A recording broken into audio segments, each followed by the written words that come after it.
Morning, all.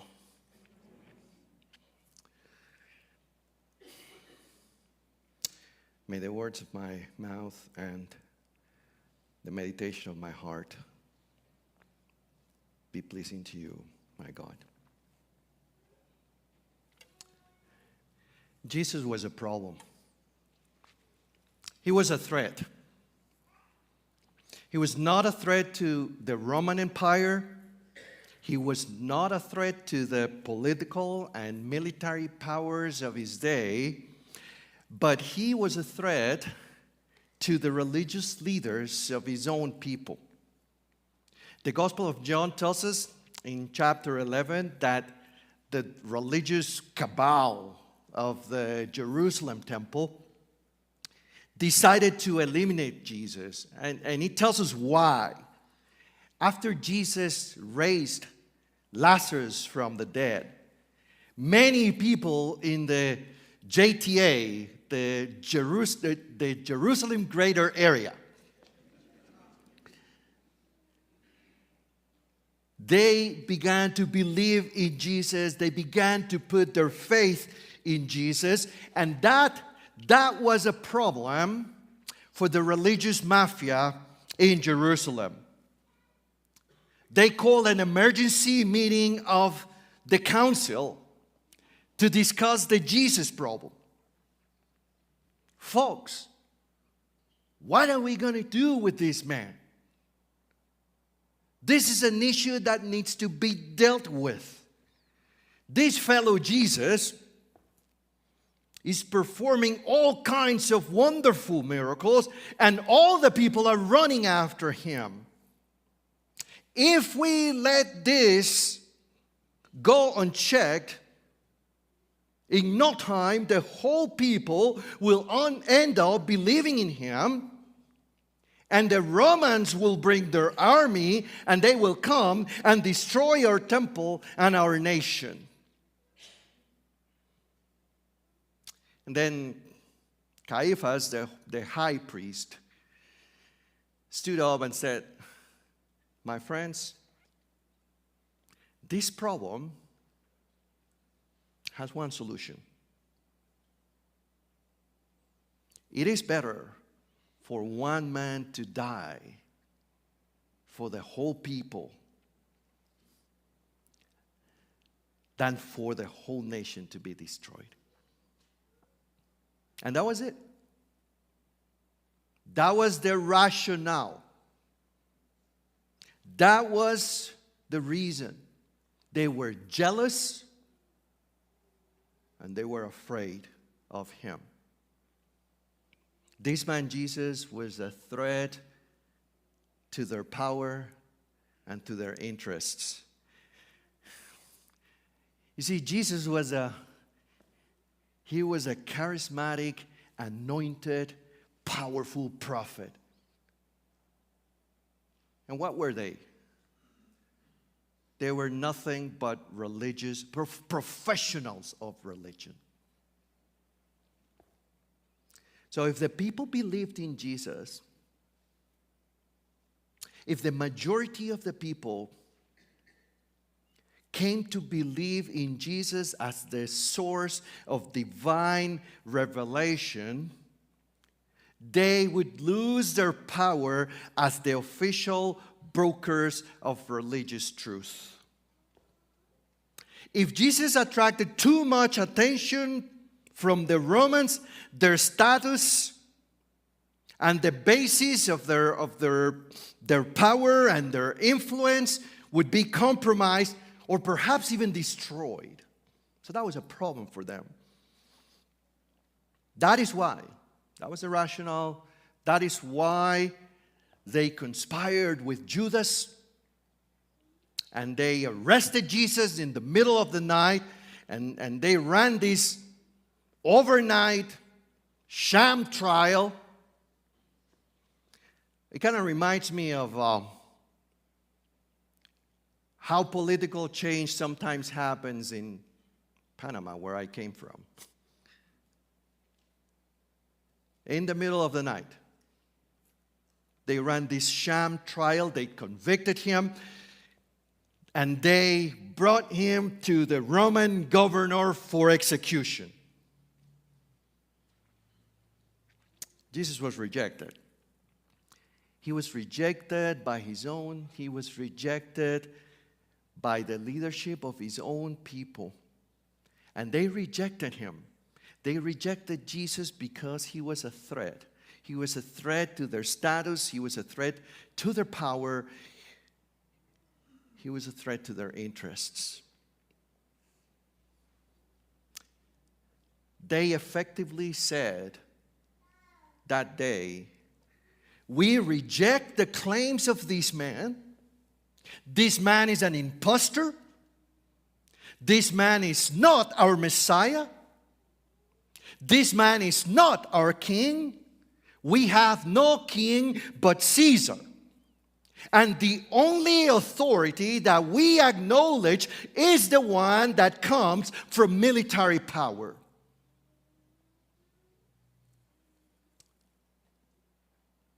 Are you the king of the Jews? That was Pilate's question. And Jesus answered, you don't even understand the true meaning of the question you're asking. My kingdom is not of this world. My kingdom is not a political power in human history. My kingdom does not operate according to the values of this world. My kingdom is not built on oppression and violence and death. But a man like you, a politically savvy man like you, already knows that. Because there are no armies out there fighting to defend me. Oh, so you are a king. And Jesus said,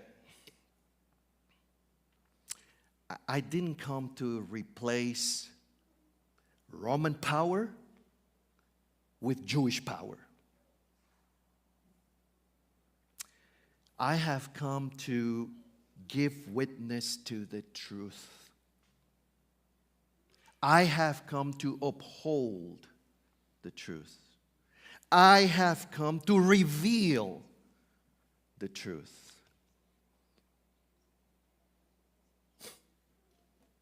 And what is truth? Pilate answered. You know, Pilate was the ultimate pragmatist.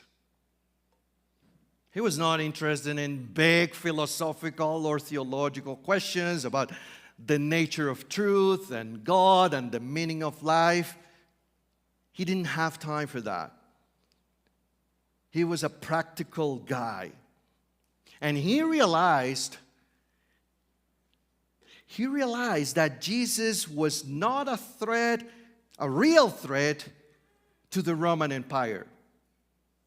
He realized that Jesus did not pose a credible threat to the power and domination of Rome. But he did realize that Jesus could be a threat to his own political career. He realized this guy could be a problem for me. Because he didn't want to appear soft. He didn't want to appear to be disloyal to Rome. And the guy who was standing in front of him was accused of insurrection. So what did he do? He, in the end, decided to override his conscience, to commit an injustice and to execute an innocent man for what? To protect his own political career. He rejected Jesus that day. He rejected Jesus because Jesus looked to him like a mockery of a real king. He rejected Jesus because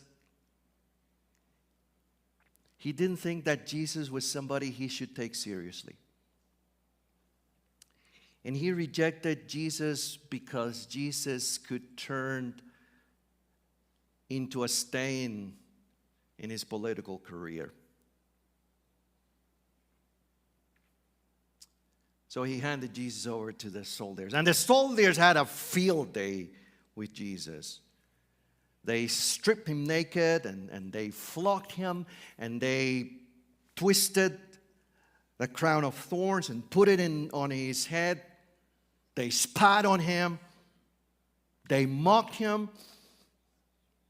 They put the purple robe on him. And they slapped him in the face again and again and again. Hail, King of the Jews. They rejected Jesus that day as well. And they rejected Jesus because they didn't know who he was. They didn't recognize him. They didn't know who they were dealing with. They didn't recognize who he was, who he is. As the prophet Isaiah said, he was despised and rejected by men. A man of sorrows, acquainted with grief. And we hid, as it were, our faces from him. He was despised, and we did not esteem him. Even when Jesus was hanging on the cross, bloody and naked and broken, he was rejected once again by the leaders of his people. They walked by and they read the sign and they were like, we don't like that. And then they went to Pilate and said, look, we don't like what you wrote over there. That sign says, Jesus of Nazareth, King of the Jews. And that man is not our king. So we want you to change that sign. We want you to write that man claimed to be the king of the Jews. And Pilate is like, go away. Leave me alone. What I have written, I have written. You see, Good Friday was the day when the world rejected its true king. Good Friday was the day when the world said, we don't respect humility, we only respect pride. We don't respect meekness, we only respect violence. We don't respect peace. We only respect soldiers and weapons. Good Friday was the day when the world said, we don't care about truth, we only care about power. Good Friday was the day our king and the true king of the world died. And he died because of us. And he died for us. As we sing, Amazing love. How can it be that you, my King, should die for me? But Jesus was not rejected by everybody. He has not been rejected by everybody. In John 1:49, we see Nathanael confessing, Rabbi, you are the Son of God.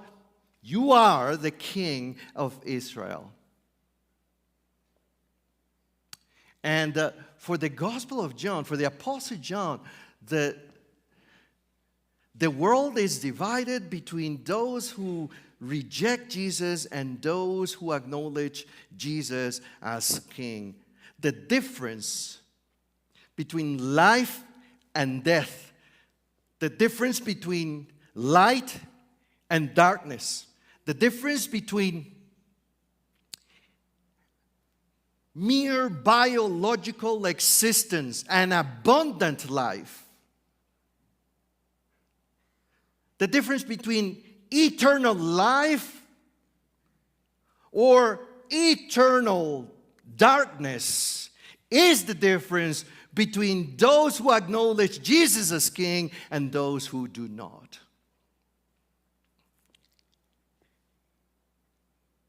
And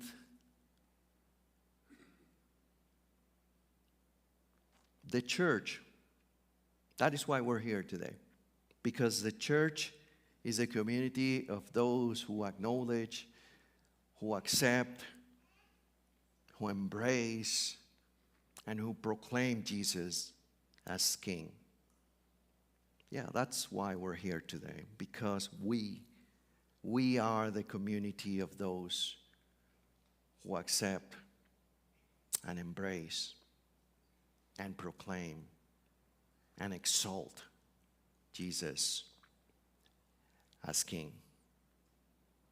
He came to his own, and his own did not receive him. But as many as received him, as he gave to them the right to become children of God. To those who believe in his name, who were born not of blood, nor of the will of the flesh, nor of the will of man, but of God. God bless you all.